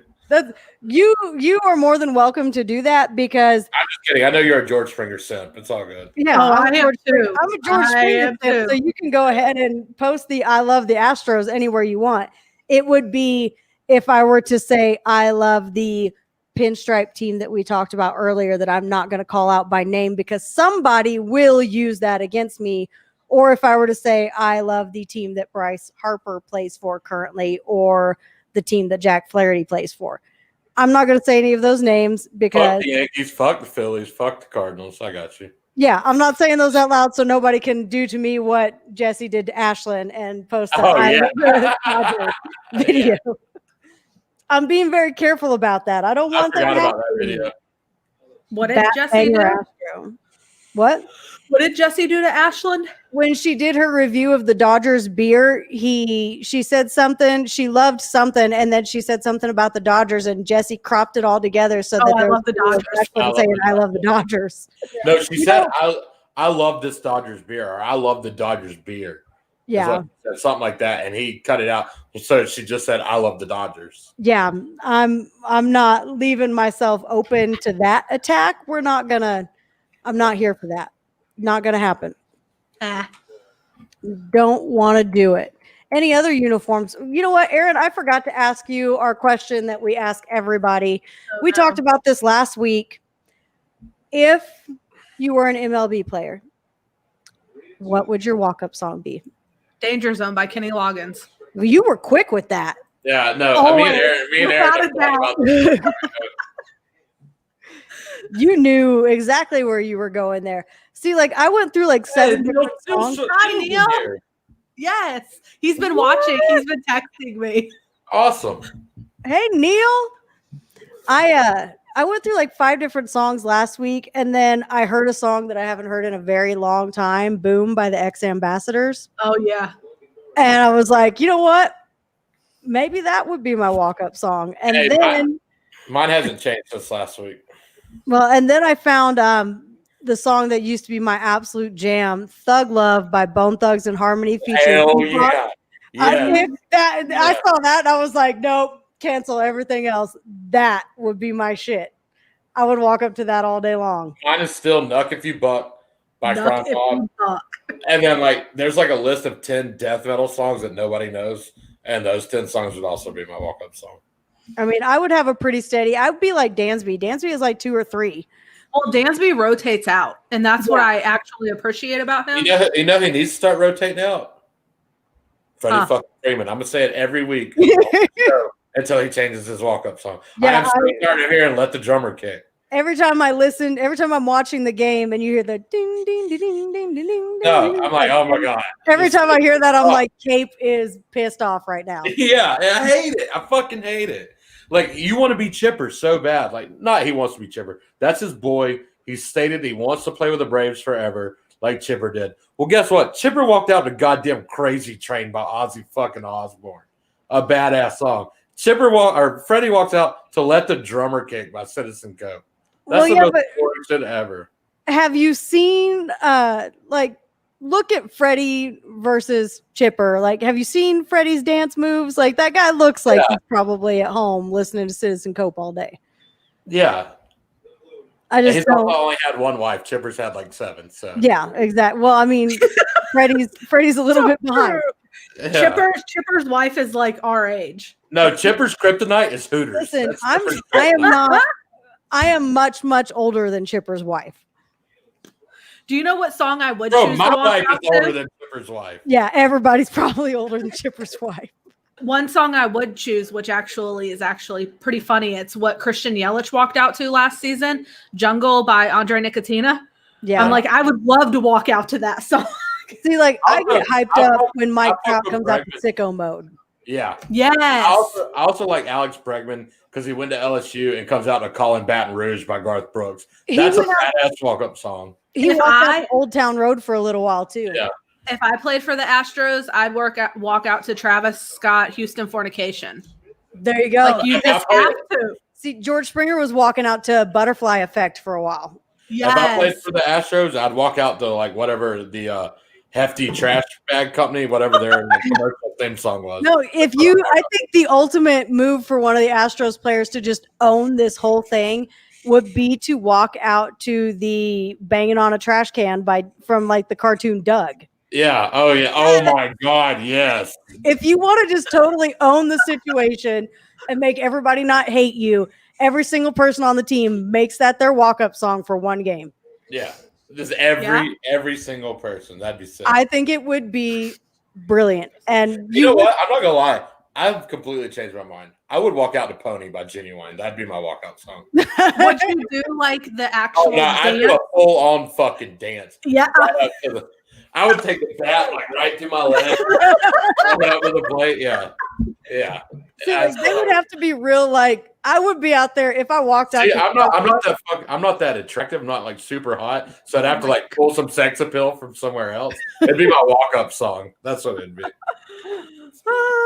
I mean, like I think it'd be fun. I would be like that chick who she played softball for Oregon. I think that she always posted videos of her dancing and hitting off the tee. I was like, yeah, Haley.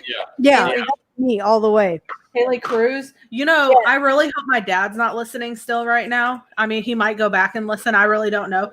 But it's like I said last week when we were listening, that just for like the shock factor, I would definitely walk up to Slob on My Knob by 3-6 Mafia. I remember you saying that last week. Yeah. At least one time. Like how, wait, Megan says Cole Calhoun walking out to Dr. Dre. I mean, what Dre Josh song Donaldson walked out to Nothing But a G Thing. Yes. Which was awesome. I thought that was great. And Dansby's I've been doing Welcome to Atlanta by Jermaine Dupri forever. Yeah, he's got like They Know by Shoddy Low, The Recession by Jeezy. Yeah. Like Dansby's had a lot of good ones. I'm a big fan. Haley Cruz is babe. Yeah, she is. Yes. Like her over here. She's dating a Dodgers player who just got I'm not signed. gonna lie, my ultimate softball simp is always gonna be Jenny Finch. Always. Yeah. Always. Can't blame you there. The first time I saw Jenny Finch pitch, I was like 11 years old, and I'm like, that's the hottest woman I've ever seen in my life. Let's see. I'm scrolling through here before we go through the scores, kind of looking to see if there's any other big news. JT Real Muto had a 3-run shot. They're talking about Cakes' walk-off. They're talking about Eloy Jimenez getting tangled up in the net on Yelich inside the park home run. That's all I really see. So let's go through the scores. We can talk about anything that's fun happening here. It looks like everything pretty much is final except for the Brewers White Sox is 8-2. Oh no, that would be final then. They're middle of the ninth. No, White Sox got a bat. Yeah. Headed to the bottom of the ninth in Chicago. 8-2 Brewers. Pirates beat the Twins 6-5. Rockies beat the Giants 6-4. Rangers went down to the A's 6-4. Mariners went down to the Angels 6-1. The Phillies beat the Yankees 5-4. Whoo! The Indians put a hurting on the Reds 13-0. The D-backs beat the Astros 5-4. The Royals beat the Cubs 13-2. Braves beat the Blue Jays. We talked about that one at the top of the show. 4-3 off of Nick Markakis walk-off. The Marlins topped the Orioles 8-7. The Marlins have only lost one game. What the fuck kind of world are we living in right now? Well, I mean, they were also out for a while, so. I know. I think there's something wrong here. The Matrix is broken. I don't like it. They should not have, what are they, 6-1 now? Is that right? 6-1? Yeah, I think so. Hey, Justin Pell said in the comments he'd walk out to Cold by Zabulba. If you've never listened to that band, you should listen to it. They're hard as fucking nails. That's all I got to say about that. He would walk out to what? Cold by Zabulba. It's the name of the band. Is it like metal? Yes. Yeah. I gathered as much. Oh, okay. I saw the 2 separate comments and I was like, what the hell? What's the name of the song? What's the name of the band? That's a fuck. Ryan, no, the commissioner is not stopping the season. If you are violating COVID protocol, you are at risk of being banned for the rest of the season. Holy shit. He commented like an hour and a half late. Yeah, he did. We're way past that topic. Yeah. We covered COVID like literally an hour and 40 minutes ago. Absolutely. So let's go through the standings now. At the end of the day, of course, we're going to have like the Brewers unless the White Sox have the most badass comeback in the bottom of the ninth here. The Brewers are going to beat them. So let's take a look and see what we got going on here. American League Central Division, the Twins are on top with a 10-3 record. The White Sox are in second with a 7-5 record, putting them 2.5 games back. The Indians are 8-6. They're also 2.5 games back. The Tigers have a 500 record with 5-5. They're 3.5 games back. And the Royals have a 4-10 record. They are 6.5 games back. How's that division looking to you guys? I mean, obviously the Twins look like the favorite. Do we have anybody that we think might come back? The White Sox. They could do it. Like the White Sox. I've been saying this. That's my dark horse in MLB this year. No, I agree. I have friends that are super big on the White Sox. That Megan, stop. We don't care in the comments. Twins aren't going all the way. Megan's Twins all the way. I'm gonna be honest. Megan Inky says right. The Marlins have been playing the Orioles. Those wins shouldn't count. No, they played the Phillies. I posted on Twitter today and said Vanderbilt could beat the Phillies and the fucking Orioles. Like Miami's tooting their horn like, oh, we got the best win percentage in baseball. Well, first of all, you've only played like 5 games. Second of all, you've played the Phillies and the fucking Orioles. Win percentage doesn't mean shit when it comes down to how many games you played, who you've played, and especially when you're as far behind as you are. Yeah. Ryan says, I missed the beginning. Sorry. Don't be late next time, Ryan. Don't be late. You miss things that way. Okay, Ryan. I'll let it slide this time. I'm not letting it slide again next time. Let's look over at the American League East. Yankees on top with a 9-3 record. I mean, how did they lose to the Phillies, though? That's pretty crazy. I mean, it happens. I mean, fuck, it happens. It's baseball. Yeah. The Orioles are at 5-7, and the Rays are at 5-7, both 4 games back from the Yankees. The Blue Jays are at 4-6. They're also 4 games back. And then the Red Sox are at 4-8, 5 games back from the Yankees. That kind of breaks my heart. Red Sox haven't been as much fun to watch this year. But, I mean, Red Sox are ass. Do we think the Red Sox, or not the Red Sox, do we think the Orioles, like, keep reverting back to their former selves? I'm gonna tell you, in that division, it does not fucking matter what any of those teams do. The Yankees are winning the division. You could go ahead and call it right now. The Yankees won that division. See, here's the funny thing, though. Like, if the standings, if they called the season today and said we're going straight to the playoffs, the fucking Orioles are in the playoffs. Yeah, but how far are they going to get smashed? Though. Oh yeah, they're absolutely getting destroyed. That's the thing. The 16-team playoff, whatever. I think it's fucking whack. I think it's fucking stupid. But the teams that do get in are going to get fucking smacked in the They're playoffs. going to get rocked hard. Yeah, that 3-game first. I say that. Watch the Braves will probably play. I don't know, the fuck all Reds or somebody and get their fucking ass kicked in the first round like they always do. So. Long-suffering Braves fan. We're not speaking that into existence this year. Okay, so let's go take a look over at the Western Division now. The A's with a 9-4 record. Did anybody see that one coming? Absolutely not.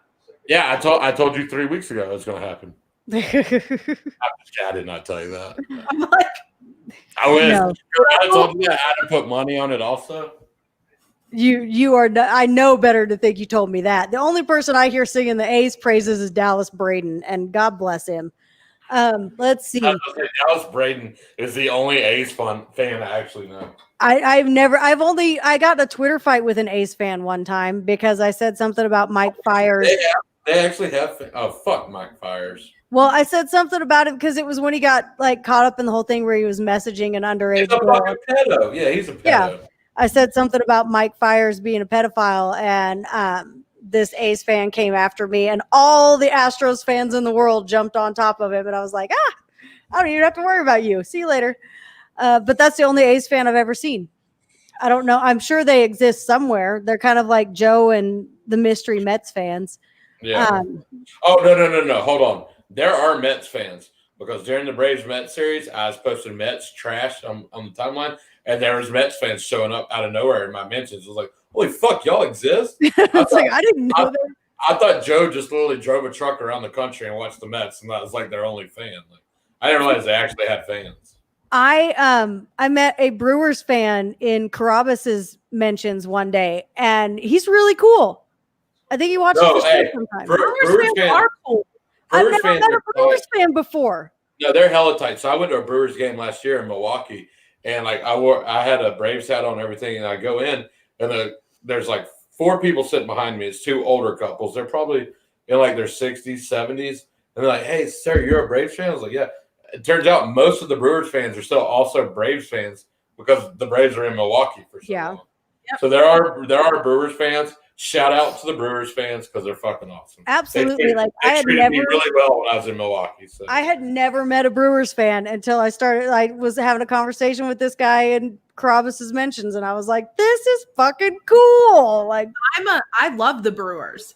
Like, I lived in Wisconsin for a while growing up, and because of that, I'm a Green Bay Packers fan, and I like the Brewers. So, well, see, like, I lived in Chicago, and I would go to Milwaukee, and I never saw, like, I would see Packers fans and stuff all over the place. I would never see Brewers fans anywhere.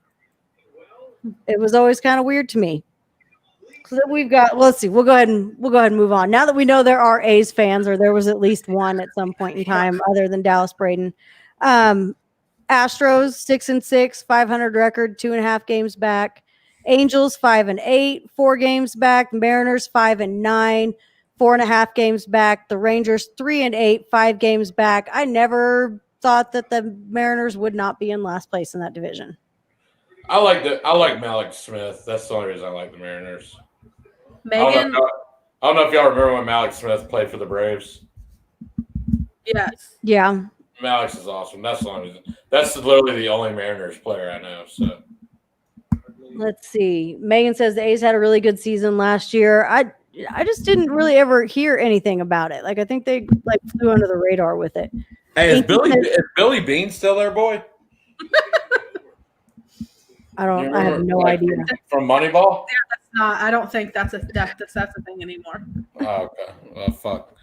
Never mind. I just watched Moneyball like 2 nights ago. That's why. I love that movie. Megan also said that Haley Cruz's boyfriend got drafted to the Brewers, which is, I said that earlier. That's true. And they all flew out there together, and he signed his papers. I can't remember who he played for, though, who he got drafted from. See, and I guess I should have. Hey, no, I was right. What? You were right about what? Billy Bean is the executive president of baseball operations. He's the executive president for baseball operations of the Oakland Athletics. Well, there you go. I was right. Look at you. I'm so proud of you. I thought it was. I had to Google that one just to make sure. But Megan, I forgot. I knew this as soon as I looked down. Megan grew up in North Cal and liked the A's over the Giants for obvious reasons. Totally forgot about that. Inky says Mets fans only exist for the 2.5 weeks before they are eliminated from the playoffs. True. We need to have Inky on the show sometime. Inky needs to come. He's not gonna come on the show. He's gonna wear like a bandana over his face the whole time. We'll just put like a. Have you never seen? He posted a chug in one of my chug threads. I missed it. He has a bandana on and like literally drinks the beer under the bandana. You know what we can do, Inky? You should come on the show, and what we'll do is we'll turn your video off, but we'll just have like your picture for the video be Inky. Oh, by the way, I'm doing a chug thread from the Easy Out podcast Twitter account tomorrow. Yes. Okay. Yes, we're gonna have the chug thread up. Does that mean I have to join? Yeah, make sure you're following the podcast page so you catch that chug thread. Let's see. National League. Let's look at the National League standings. Cubs on top of the Central with a 10-3 record. Is this 2006? Wait, what? Yeah. How have I missed this? The Cubs are 10-3. The Cubs are 10-3. Who the fuck plays for the Cubs other than Chris Bryant, Rizzo, and Jason Hayward? That's about it. About it. Is John Lester still with the Cubs? Is he? I don't even like. Nobody knows. Who knows? Nobody knows anything because the Cubs are another one of those nobody has any idea how they're doing unless they're a Cubs fan. Brewers are in Well, second. are they the first of 10 wins? I haven't heard of another team getting 10 wins yet. I mean, from what I'm seeing, they are. Damn. Well, go Cubs. Go Cubs, go. Cubs have got they've got a 769 winning percentage. Brewers are in second place with a 4-5 record. Cardinals have a 2-3 record. Both of those teams are 4 games back from the Cubs. I was about to say they're like 4 or 5 games back now. Yeah, the Reds have a 5-8 record. They're 5 games back, and the Pirates have a 3-10 record, and they're 7 games back. Whew, not a good time to be a Pittsburgh fan. Could you imagine being 7 games back and you've only played like 12 games, 13 Right. games? I'm saying that coming into today, the Pirates have played 12 games and they're 8 games back. Yeah. How does that happen? Oh my God. How does that happen? It's hard to do baseball math in a 60-game season. Yeah, it's really, really weird. Like baseball math is so weird anyway. Like, No, I've told people this for years. You have got to go to fucking college for like an advanced level of mathematics degree to know what the fuck you're talking about baseball statistics. 100%, I agree with that. Sabermetrics is one of it can be easy to understand, but then you get into like the super advanced stats, and I'm like, that's why I like baseballsavant.com, because I can look over there and they make a nice little graph with colors for me so I can tell if the player's doing good or bad. yeah. If it's blue, they suck. If it's red, they're really good. That's all I know. that's all you need to know. Yeah. Like that's the best way to do it. So we're gonna look at the Eastern Division now. Marlins with their 6-1 bullshit record. Best winning They're percentage. 6-1? No, they lost 2 games, didn't they? No, they're 6-1. They haven't played in forever, so I don't see how that even counts. It They doesn't. play the Orioles and the fucking Phillies. Hey, it doesn't matter. The Braves get to play them in a few days. So. Yeah, the Braves are 9-5, putting them a half game back, which is horse shit. The Nationals are 4-5, 3 games back. The Phillies are 3-4, 3 games back. The Mets are 5-8, 4 games back. Now, see, that seems more reasonable to be 4 games back this early in a season, but to be the Pirates, 8 games back. that's just what did we say over in the American League? Is there anybody? Why close? their whole fucking team should have opted out.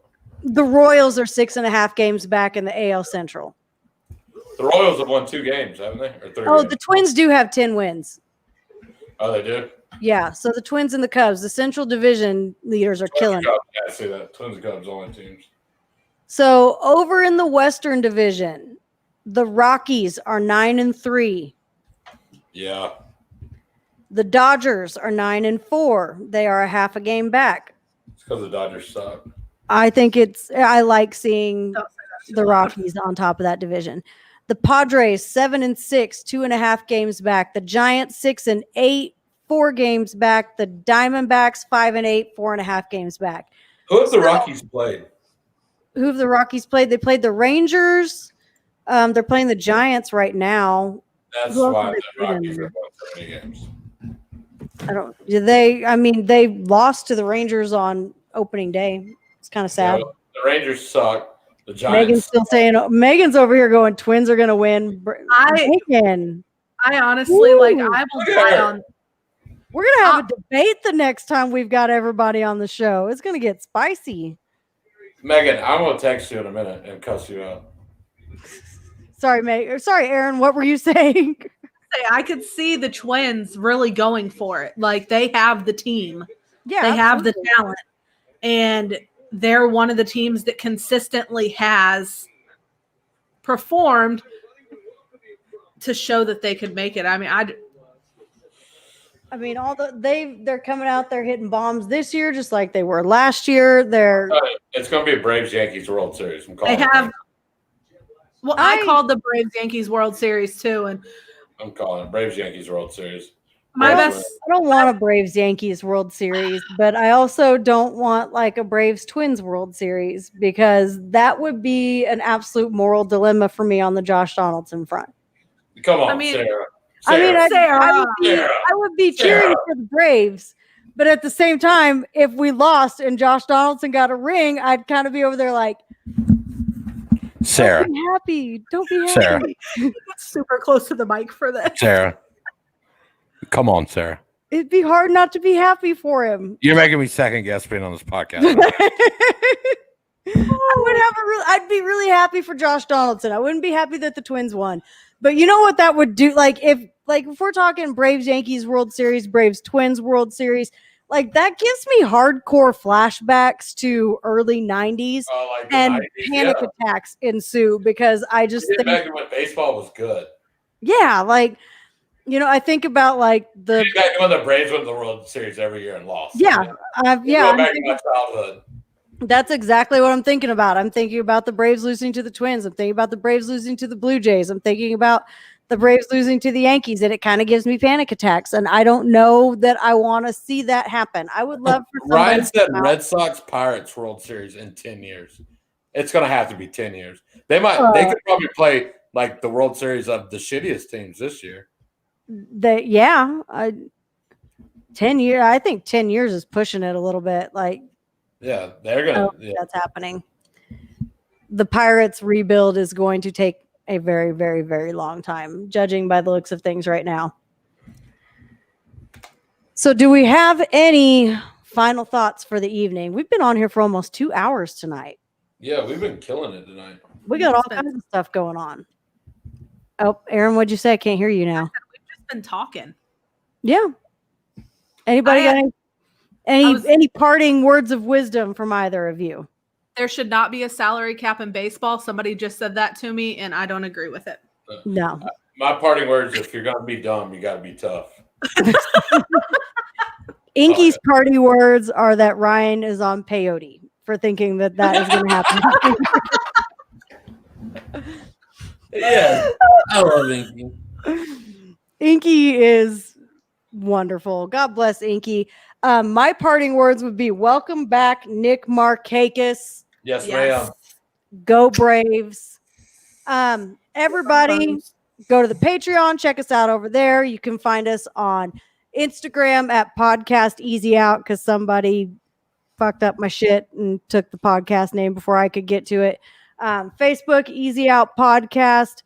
The Patreon is patreon.com/Easy Out Podcast. The Twitter is Easy Out Podcast. I try to make this as simple as possible for all of you guys. Go check us out on all the social channels. Remember, you can find us every week on Twitch, on YouTube, on Twitter, on Periscope, on Facebook Live. You can watch the show, or not watch the show. You can listen to the show after it airs on Apple Podcasts, Google Podcasts, iHeartRadio, Spotify, Deezer, anywhere you get your podcast from. So make sure you go check us out. Leave us a review over on Apple Podcasts. Hit that follow button over on Spotify. Hope you guys have a great night. Thanks for joining us. We'll see you next time. Yee! Bye.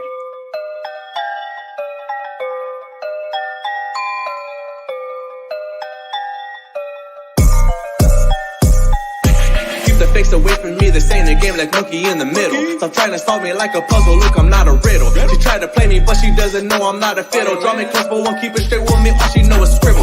I still pop like soda cans, on the other hand, you stay popping my bubble, don't know how to act. That type of move that you deal, is what kills on the real. It destroys how I feel, so disturbing at will. Looking for it's like an intersection with a stop sign. Saying I don't have it in me, I'm still not in my prime.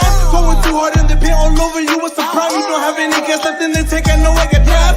People try to put me in the box and I'm like, free me. I see your cold shoulder, it is